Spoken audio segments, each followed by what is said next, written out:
Malayalam season 6 അടുത്ത വാരത്തിലേക്കുള്ള ക്യാപ്റ്റനെ തിരഞ്ഞെടുത്തു.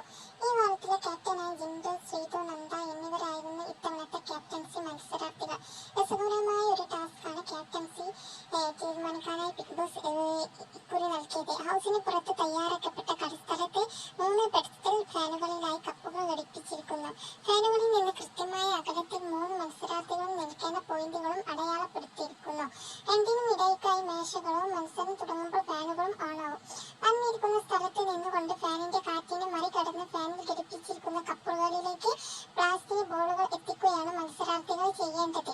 എന്നാൽ ഇത് നേരിട്ട് എറിയുകയില്ല, മറിച്ച് മേശയിൽ കുത്തി ഉയർത്തി കപ്പുകളിലേക്ക് എത്തിക്കുകയാണ് വേണ്ടിയിരുന്നത്. ഇത് ശരീരബലം ഉപയോഗിച്ച് ജയിക്കാവുന്ന ഗെയിം അല്ലെന്നും ട്രിക്കി ആണെന്നും മത്സരത്തിന് മുമ്പ് തന്നെ ബിഗ് ബോസ് പറഞ്ഞിരുന്നു. മത്സരത്തിന്റെ തുടക്കത്തിൽ തന്നെ താളം കണ്ടെത്തിയ ശ്രീതുവാണ് ഓരോ മത്സരാർത്ഥിക്കും എറിഞ്ഞ് പുറത്തു വീഴുന്ന ബോളുകൾ പെറുക്കി നൽകാനായി ഓരോ സഹമത്സരാർത്ഥികളെ തെരഞ്ഞെടുക്കുമായിരുന്നു. ഇത് പ്രകാരം ഗബ്രിയാണ് ശ്രീതു തെരഞ്ഞെടുത്തത്. മത്സരം ആരംഭിച്ച് വളരെ പെട്ടെന്ന് തന്നെ ശ്രീതു ലീഡ് നേടി. മറ്റു 2 പേർക്ക് ഒരു ഘട്ടത്തിലും ആ ലീഡ് ബ്രേക്ക് ചെയ്യാൻ ആയില്ല. ഏറ്റവും ആദ്യം 10 ബോളുകൾ കപ്പുകളിലേക്ക് എത്തിക്കുന്ന ആളായിരിക്കും വിജയെന്ന് ബിഗ് ബോസ് പറഞ്ഞിരുന്നു.